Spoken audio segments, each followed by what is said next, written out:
എല്ലാവർക്കും നമസ്കാരം.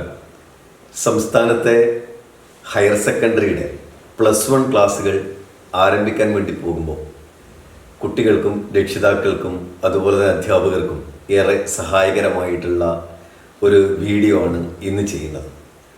+1 ക്ലാസ് എന്ന് പറയുന്നത് 10ാം ക്ലാസ് കഴിഞ്ഞ് വിദ്യാർത്ഥികളുടെ ഒരു സുപ്രധാനമായിട്ടുള്ള പുതിയൊരു സ്റ്റേജ് ആരംഭിക്കുന്നൊരു ഘട്ടമാണ്. ഈ ഘട്ടത്തിൽ പുതിയ ക്ലാസ്സിലേക്ക് കടക്കുമ്പോൾ എന്തൊക്കെ കാര്യങ്ങളാണ് ശ്രദ്ധിക്കേണ്ടത്, എന്തൊക്കെയാണ് മാറ്റങ്ങൾ, ഇതൊക്കെയാണ് ഇന്നത്തെ വീഡിയോയിൽ നമ്മൾ ചർച്ച ചെയ്യുന്നത്. എല്ലാവർക്കും ഇന്നത്തെ വീഡിയോയിലേക്ക് സ്വാഗതം. +1 ക്ലാസ്സിലേക്ക് കടക്കുന്ന ഒരു വിദ്യാർത്ഥിയെ സംബന്ധിച്ച് തൻ്റെ കരിയറിലെ ഏറ്റവും സുപ്രധാനമായ ഒരു ഘട്ടത്തിലേക്കാണ് കടക്കുന്നത്. അതുകൊണ്ട് തന്നെ +1 ക്ലാസ്സിലേക്ക് പ്രവേശിക്കുന്ന എല്ലാ പ്രിയ വിദ്യാർത്ഥികൾക്കും ആദ്യം തന്നെ വിജയാശംസകൾ നേരുകയാണ്. നേരത്തെ ഞാൻ പറഞ്ഞതുപോലെ കരിയറിലെ ഏറ്റവും സുപ്രധാനമായ ഒരു ഘട്ടം എന്ന് പറയുമ്പോൾ ഇപ്പോൾ അവർ തിരഞ്ഞെടുത്തിട്ടുള്ള കോഴ്സ് ഏതുമായിക്കോട്ടെ, അത് സയൻസ്, കൊമേഴ്സ്, ഹ്യൂമാനിറ്റീസ് വിഭാഗങ്ങളിലായി ഹയർ സെക്കൻഡറിയിലെ കോഴ്സുകൾ നിങ്ങളിപ്പോൾ തിരഞ്ഞെടുത്തിട്ടുണ്ടാകും. അതിനനുസരിച്ചിട്ടുള്ള ഉപരിപഠനമാണ് ഈ 2 വർഷത്തെ +2 പഠനത്തിന് ശേഷം നിങ്ങൾ തിരഞ്ഞെടുക്കുന്ന കോഴ്സുകൾ. പ്രധാനമായിട്ടും ഇതിൻ്റെ തുടർച്ചയായിട്ടുള്ള കോഴ്സുകളാണ് കുട്ടികൾ പൊതുവെ തിരഞ്ഞെടുക്കുന്നത്. അപ്പോൾ അത്തരം കോഴ്സുകൾ തിരഞ്ഞെടുക്കുന്ന ഒരു ഘട്ടത്തിലേക്ക് 2 വർഷം കഴിഞ്ഞ് എത്തുമ്പോൾ അവിടെ ഏറ്റവും പ്രധാനപ്പെട്ട അക്കാഡമിക് അച്ചീവ്മെൻറ്റ്, റിസൾട്ട് ഒക്കെ നമുക്ക് ഉണ്ടാവേണ്ടതുണ്ട്. അപ്പോൾ അതിന് നല്ലൊരു മുന്നൊരുക്കം നമുക്ക് നടത്താൻ വേണ്ടിയിട്ട് സാധിക്കണം എന്നാണ് ആദ്യമായി സൂചിപ്പിക്കുന്നത്. നിങ്ങളെടുത്ത കോഴ്സ് സയൻസ്, കൊമേഴ്സ്, ഹ്യൂമാനിറ്റീസ് എല്ലാ വിഭാഗങ്ങൾക്കും അതിൻ്റേതായിട്ടുള്ള ഏറ്റവും മികച്ച ഉപരിപഠന സാധ്യതകളും അതുപോലെ തന്നെ തൊഴിൽ സാധ്യതകളും ഉണ്ട്. അത് സയൻസ് എടുത്തു കഴിഞ്ഞാൽ അതിൻ്റേതായിട്ടുള്ള എൻജിനീയറിംഗ്, അതുപോലെ തന്നെ medical, paramedical, agriculture, civil service, അതുപോലെ തന്നെ ഡിസൈനിങ് രംഗത്തേക്ക്, അതുപോലെ ബയോടെക്നോളജി, പുതിയ സാങ്കേതിക വിദ്യകളായിട്ടുള്ള ആർട്ടിഫിഷ്യൽ ഇൻ്റലിജൻസ്, ഡാറ്റാ സയൻസ്, അതുപോലെ തന്നെ സൈബർ സെക്യൂരിറ്റി പോലെയുള്ള കോഴ്സുകൾ. പിന്നീട് എല്ലാ വിഭാഗക്കാർക്കും പോകാൻ വേണ്ടി പറ്റുന്ന, നേരത്തെ സിവിൽ സർവീസ് പറഞ്ഞതുപോലെ, അതുപോലെ തന്നെ LLB, ടൂറിസം അഡ്മിനിസ്ട്രേഷൻ, അതുപോലെ ജേർണലിസം, ടീച്ചിങ്, ഇങ്ങനെയുള്ള പല മേഖലകളും നമുക്ക് സാധ്യമാകും. കൊമേഴ്സ് ആണെങ്കിൽ BCom, BBA പോലെയുള്ള കോഴ്സുകൾ, ഒപ്പം തന്നെ കമ്പനി സെക്രട്ടറി പോലെയുള്ള, ചാർട്ടേഡ് അക്കൗണ്ടന്റ് പോലെയുള്ള കോഴ്സുകൾ, ഒപ്പം നേരത്തെ ഞാൻ പറഞ്ഞ കോമൺ ആയിട്ടുള്ള പിന്നെ എല്ലാ വിഭാഗക്കാർക്കും പോകാൻ വേണ്ടി പറ്റുന്ന, അതുപോലെ തന്നെ ഹ്യൂമാനിറ്റീസ് ഐച്ഛിക വിഷയമായിട്ട് എടുക്കുന്നവർക്ക് അതാത് വിഷയത്തിനകത്തുള്ള ഡിഗ്രി കോഴ്സുകൾ, ഒപ്പം നേരത്തെ പറഞ്ഞിട്ടുള്ള സിവിൽ സർവീസ്, അതുപോലെ ജേർണലിസം, ടൂറിസം, LLB പോലെയുള്ള കോഴ്സുകൾ. ഇങ്ങനെ ഒരുപാട് അനന്തമായിട്ടുള്ള സാധ്യതകൾ ഈ എല്ലാ വിഭാഗക്കാർക്കും ഉണ്ട് എന്ന് നമ്മൾ ആദ്യം തന്നെ മനസ്സിലാക്കണം. അപ്പോൾ നിങ്ങൾ അത് വെച്ചിട്ടുള്ള ഒരു കരിയർ ഗോൾ സെറ്റ് ചെയ്യുക എന്നുള്ളതാണ് ഏറ്റവും പ്രധാനപ്പെട്ട ഒരു കാര്യമായിട്ട് സൂചിപ്പിക്കുന്നത്.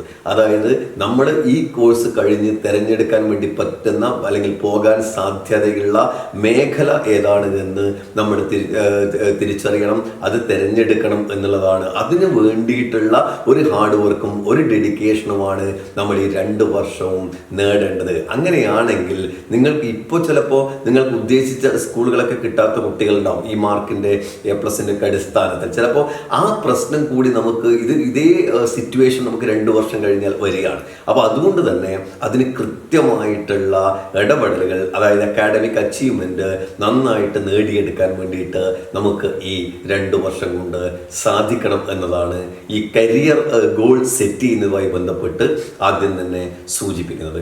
രണ്ടാമതൊരു കാര്യം, ഇക്കൊല്ലത്തെ നമ്മുടെ ഈ പിന്നെ +1ൻ്റെ പ്രവേശനോത്സവത്തിൻ്റെ വിദ്യാഭ്യാസ വകുപ്പ് നൽകിയിട്ടുള്ള പേര് തന്നെ ടീമാകാം പുതുയുഗ സ്വപ്നങ്ങൾക്കായി എന്നുള്ളതാണ്. ഇത് പുതിയ കാലത്ത് പുതിയ ജനറേഷൻ്റെ, അതായത് ഈ ജനറേഷൻ നമ്മൾ ജെൻസി വിഭാഗത്തിൽപ്പെടുന്ന ഈ പുതിയ ജനറേഷൻ്റെ ഒരു പിന്നെ കാര്യം കൂടി പരിഗണിച്ചാണ് സർക്കാർ ഇത്തരത്തിലുള്ള ഒരു പേര് കൊടുത്തിട്ടുള്ളത്. അതായത് അതായത് പുതിയ ഒരു യുഗത്തിലേക്ക് അല്ലെങ്കിൽ പുതിയ ഒരു കാൽവെപ്പിലേക്ക് നമ്മൾ പുതിയ സ്വപ്നങ്ങൾ നെയ്തെടുക്കാൻ വേണ്ടിയിട്ട് നമ്മൾ മുന്നോട്ടിറങ്ങുമ്പോൾ ഒറ്റ ടീമായിട്ട് മാത്രമേ ഇനി പറ്റൂ ഈ പുതിയ തലമുറയെ കൈകാര്യം ചെയ്യാൻ, അല്ലെങ്കിൽ പുതിയ തലമുറയെ ഒരു ടീമായിട്ട് മാത്രമേ മുന്നോട്ട്. അതിൽ അധ്യാപകർക്ക് പ്രധാനപ്പെട്ട റോളുണ്ട്, രക്ഷിതാക്കൾക്ക് അതുപോലെ തന്നെയുള്ള റോളുണ്ട്, ഈ സമൂഹത്തിനും അതിന് പ്രധാനപ്പെട്ട റോളുണ്ട്. ഇങ്ങനെ വിദ്യാർത്ഥികളും ഈ അധ്യാപകരും രക്ഷിതാക്കളും പൊതുസമൂഹവും ഒക്കെ അടങ്ങുന്ന ഒരു ടീമായിട്ട് മാറിയാൽ മാത്രമേ നമുക്ക് നമ്മുടെ പുതിയ സ്വപ്നങ്ങൾ നെയ്തെടുക്കാൻ വേണ്ടിയിട്ട് സാധിക്കുകയുള്ളൂ എന്നുള്ളതാണ്. അതുകൊണ്ട് തന്നെയാണ് പാരന്റിങ്ങിൻ്റെ ഒക്കെ തലം എന്ന് പറയുന്നത് ഏറ്റവും പ്രധാനപ്പെട്ട ഒരു ചേഞ്ചിലേക്ക് പോകുന്ന ഒരു കാലം കൂടിയാണ്. കാരണം അവരോടൊപ്പം ചേർന്ന് നിന്നുകൊണ്ട് അവരിൽ ഒരാളായി മാറി അവരുടെ പ്രശ്നങ്ങൾ പരിഹരിക്കുക, കേൾക്കുക എന്നുള്ളതിലൂടെ മാത്രമേ അവരെ ചേർത്ത് പിടിച്ചുകൊണ്ട് ഏറ്റവും മികച്ച വിജയത്തിലേക്ക് എത്താൻ സാധിക്കുമെന്ന് രക്ഷിതാക്കളും അധ്യാപകരും നിർബന്ധമായിട്ടും ശ്രദ്ധിക്കണം എന്നുകൂടി സൂചിപ്പിക്കുകയാണ്. SSLC കഴിഞ്ഞ് +1 പഠനത്തിലേക്ക് കടക്കുമ്പോൾ ഞാൻ നേരത്തെ പറഞ്ഞതുപോലെ ഒരു ഘട്ടത്തിലേക്ക്, പുതിയ ഒരു സ്റ്റേജിലേക്ക് കടക്കുമ്പോൾ തന്നെ ഈ വിദ്യാർത്ഥികളെ സംബന്ധിച്ച് അവരുടെ ആരോഗ്യപരമായ, അതുപോലെ തന്നെ മാനസികപരമായ, അതുപോലെ ശാരീരികമായിട്ടുള്ള ഒട്ടേറെ ചേഞ്ചുകൾ നടക്കുന്നൊരു പ്രായം കൂടിയാണ്. അപ്പോൾ അതുകൊണ്ട് തന്നെ അതിനാവശ്യമായിട്ടുള്ള വ്യായാമം, അതിനാവശ്യമായിട്ടുള്ള ഭക്ഷണ രീതികൾ, ഇതൊക്കെ വളരെ കുട്ടികൾ പ്രത്യേകം ശ്രദ്ധിക്കേണ്ടതുണ്ട് എന്നുള്ളതാണ് മറ്റൊരു കാര്യം സൂചിപ്പിക്കുന്നത്. അതായത് ഇതിനോടൊപ്പം തന്നെ നമ്മുടെ പഠന സമയക്രമം നമുക്ക് ക്രമീകരിക്കേണ്ടതുണ്ട്. നേരത്തെ നിങ്ങൾ 10ാം ക്ലാസ് വരെ പഠിച്ചതിനപ്പുറത്തേക്ക് ഒരുപാട് പുതിയ കാര്യങ്ങൾ നമ്മൾ പഠിക്കുകയാണ്. കാരണം പുതിയ ചേഞ്ചുകൾ വരികയാണ്. അതിലൊന്ന് ഏറ്റവും പ്രധാനപ്പെട്ട ചേഞ്ച് എന്ന് പറയുന്നത് നമ്മുടെ ടെക്സ്റ്റ് ബുക്കൊക്കെ നമ്മുടെ NCERT മീഡിയത്തിലേക്ക് മാറുകയാണ്. അതായത് ഈ ഹയർ സെക്കൻഡറി എന്ന് പറയുന്നത് NCERT സിലബസിനെ ബേസ് ചെയ്തിട്ടുള്ള ഒരു സിലബസായി മാറുമ്പോൾ തന്നെ ഒപ്പം തന്നെ ഈ NCERT സിലബസ് ഫോളോ ചെയ്യുമ്പോൾ മീഡിയം ഓഫ് ഇൻസ്ട്രക്ഷൻ ഇംഗ്ലീഷിലേക്ക് മാറുന്നു എന്നുള്ള ചേഞ്ച് കൂടി വരികയാണ്. അതുകൊണ്ട് തന്നെ നമ്മുടെ സമയക്രമം നമ്മൾ കൃത്യമായിട്ട് പഠന സമയക്രമം ഒന്ന് ക്രമീകരിക്കേണ്ടതുണ്ട് എന്നുള്ളതാണ്. അവിടെ വരുമ്പോൾ ഈ മൊബൈൽ ഫോൺ പോലെയുള്ള അല്ലെങ്കിൽ ഡിജിറ്റൽ ഉപകരണങ്ങളുടെ ഒരു സ്വാധീനത്തിൽ നേരത്തെ നിങ്ങൾക്ക് അതിനകത്ത് അമിത ഉപയോഗമൊക്കെ ഉണ്ടായിട്ടുള്ളവരുണ്ടാവും. അപ്പോൾ അതിൻ്റെ ഉപയോഗങ്ങളൊക്കെ സോഷ്യൽ മീഡിയ പ്ലാറ്റ്ഫോം ഇതൊക്കെ ഉപയോഗിക്കുന്നതിലുള്ള ഒരു നിയന്ത്രണം കൃത്യമായിട്ട് കൊണ്ടുവരണം എന്നുള്ളതാണ്. പുതിയ ടേമായിട്ട് പറയുന്നത് ഡിജിറ്റൽ ടൈം ടേബിൾ എന്നാണ് പുതിയ കാലത്തെ ടേമായിട്ട് പറയുന്നത്. കാരണം ഈ സ്ക്രീൻ ടൈമിൽ ഒരു ലിമിറ്റ് ഉണ്ടാക്കുക എന്നുള്ളതാണ്. കാരണം നമ്മൾ മറ്റ് സമയക്രമം പോലെ തന്നെ നമ്മൾ ഈ ഡിജിറ്റൽ മാധ്യമങ്ങൾ ഉപയോഗിക്കുന്നതിനകത്തുള്ള കൃത്യമായിട്ടുള്ള ഒരു ടൈം ടേബിൾ ഫോളോ ചെയ്ത് കഴിഞ്ഞാൽ, അതിന് സമയക്രമം നമ്മൾ കൊണ്ടുവന്നു കഴിഞ്ഞാൽ മാത്രമേ നമുക്ക് നമ്മൾ ഉദ്ദേശിച്ച വിജയത്തിലേക്ക് എത്താൻ വേണ്ടി കഴിയൂ എന്നുള്ള കാര്യം കൂടി പ്രത്യേകം ശ്രദ്ധിക്കുക. മറ്റൊരു പ്രധാനപ്പെട്ട കാര്യം, നമ്മുടെ പുതിയ സ്കൂളിലേക്കാണ് വരുന്നത്. ചിലപ്പോൾ നിങ്ങൾ നേരത്തെ ഈ +1 ക്ലാസ്സുകളുടെ ഒരു പ്രത്യേകത എന്ന് പറയുന്നത് 10ാം ക്ലാസ്സിലെ വ്യത്യസ്തങ്ങളായിട്ടുള്ള സ്കൂളുകളിൽ നിന്ന് വരുന്ന കുട്ടികൾ ഒരേ പ്ലാറ്റ്ഫോമിലേക്ക് എത്തിച്ചേരുന്നു എന്നുള്ള ഏറ്റവും പ്രധാനപ്പെട്ട ഒരു കാര്യം കൂടിയുണ്ട്. അവിടെ പുതിയ സുഹൃത്തുക്കൾ, പുതിയ അന്തരീക്ഷം, പുതിയ വിദ്യാലയ അറ്റ്മോസ്ഫിയർ ഒക്കെ അവിടെ ചേഞ്ച് ആവുകയാണ്. അവിടെ ഏറ്റവും മികച്ച കൂട്ടുകാരെ തിരഞ്ഞെടുക്കാൻ, നേരത്തെ നിങ്ങളുടെ കൂട്ടുകാർ ഒരുമിച്ച് ചിലപ്പോൾ ഉണ്ടാവും, അതിനേക്കാളും പുതിയ കൂട്ടുകാരെ, നല്ല കൂട്ടുകെട്ടിലേക്ക് നല്ല കൂട്ടുകാരെ തിരഞ്ഞെടുക്കാൻ വേണ്ടിയിട്ട് നമുക്ക് പുതിയ ഈ അധ്യയന വർഷം സാധിക്കണം എന്നുള്ളതാണ്. അവിടെ വരുമ്പോൾ തന്നെ സാമൂഹികമായിട്ടുള്ള ഈ പുതിയ ജനറേഷൻ്റെ ഈ പ്രായത്തിനകത്ത് ഒരുപാട് സാമൂഹികമായിട്ടുള്ള മുന്നേറ്റങ്ങൾ അല്ലെങ്കിൽ കാര്യങ്ങൾ സമൂഹത്തിന് വേണ്ടിയിട്ട് നമുക്ക് ചെയ്യാൻ വേണ്ടിയിട്ട് സാധിക്കും എന്നുള്ള കാര്യം കൂടി ഈ +1 ക്ലാസ്സിലേക്ക് വരുമ്പോൾ ഓർമ്മിക്കുക. മറ്റൊന്ന്, ഇതിൻ്റെ ഒരുപാട് അവസരങ്ങൾ, അതായത് ഒരു ഇൻഡിവിജ്വൽ പഠനത്തിനപ്പുറത്തേക്ക് ഇൻഡിവിജ്വൽ ഡെവലപ്മെൻറ്റിന് ആവശ്യമായിട്ടുള്ള ഒരുപാട് കാര്യങ്ങളിൽ നമുക്ക് ഇൻവോൾവ് ചെയ്യാൻ വേണ്ടി പറ്റും. അത് കലാപരമായിട്ടുള്ള കാര്യങ്ങളിൽ നിങ്ങൾക്ക് പങ്കെടുക്കാം, അതുപോലെ തന്നെ കായികമായിട്ടുള്ള വിനോദങ്ങളിലും അതുപോലെ തന്നെ മത്സരങ്ങളിലും നിങ്ങൾക്ക് പങ്കെടുക്കാം.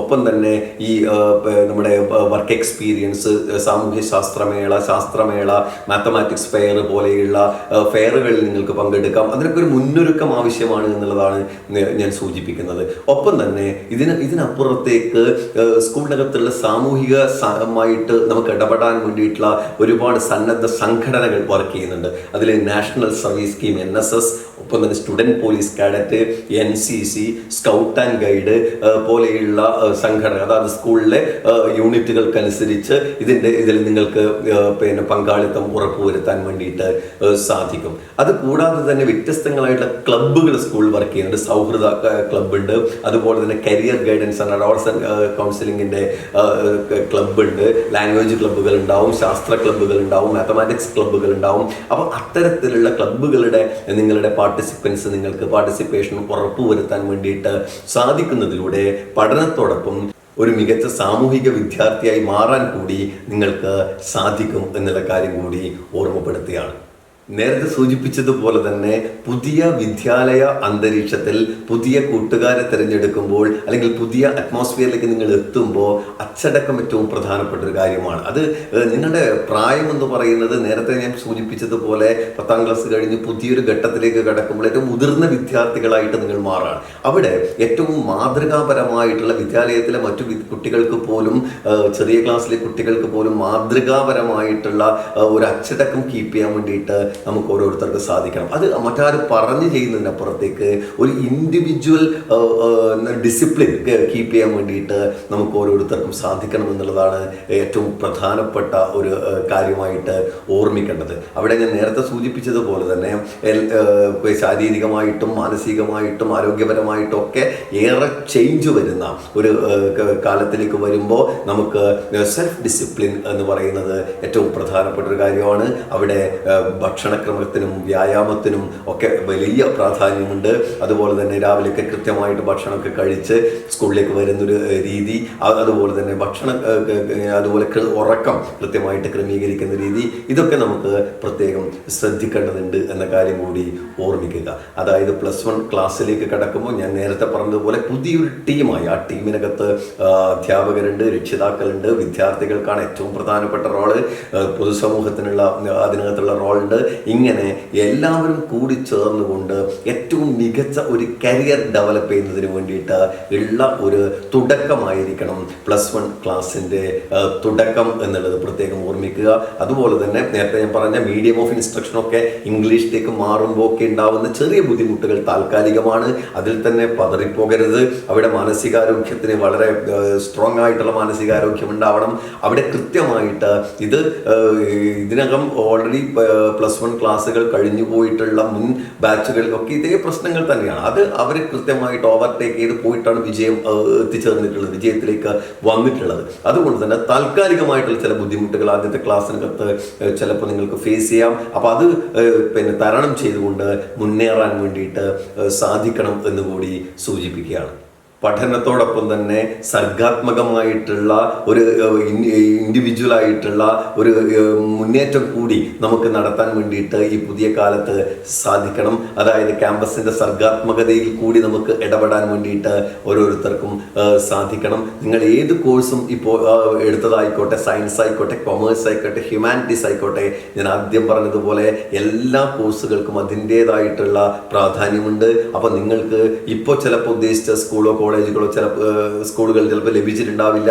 ഭാവിയിലും ഇതേപോലെ പ്രശ്നങ്ങൾ വന്നേക്കാം. അപ്പോൾ അതുകൊണ്ട് കൃത്യമായിട്ടുള്ള കോളേജുകളൊക്കെ ഭാവിയിൽ നമുക്ക് ലഭിക്കുന്നതിന് വേണ്ടിയിട്ട് ഏറ്റവും മികച്ച അക്കാഡമിക് റിസൾട്ട് നമ്മുടെ കയ്യിൽ ഉണ്ടാവണം. ഒപ്പം ഏറ്റവും മികച്ച ഒരു സാമൂഹിക വിദ്യാർത്ഥിയായിട്ട് മാറാൻ കൂടി നമുക്ക് ഈ കാലയളവിൽ സാധിക്കണം എന്ന് കൂടി സൂചിപ്പിക്കുകയാണ്.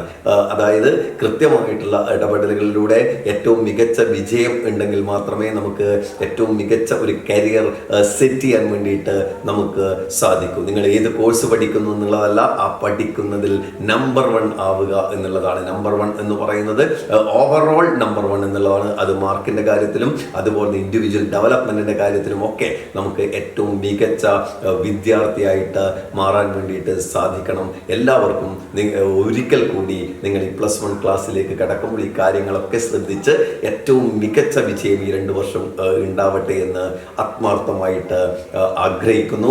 ഒപ്പം തന്നെ ഈ വീഡിയോ +1 ക്ലാസ്സിലേക്ക് കടക്കുന്ന വിദ്യാർത്ഥികളിലേക്ക് പരമാവധി എത്തിക്കുക. ഒപ്പം തന്നെ ഒരു ടീമായി പുതിയ സ്വപ്നങ്ങൾ നെയ്തെടുക്കാൻ വേണ്ടിയിട്ട് മുന്നേറാൻ വേണ്ടിയിട്ട് എല്ലാവർക്കും സാധിക്കട്ടെ എന്ന് ആശംസിക്കുന്നു.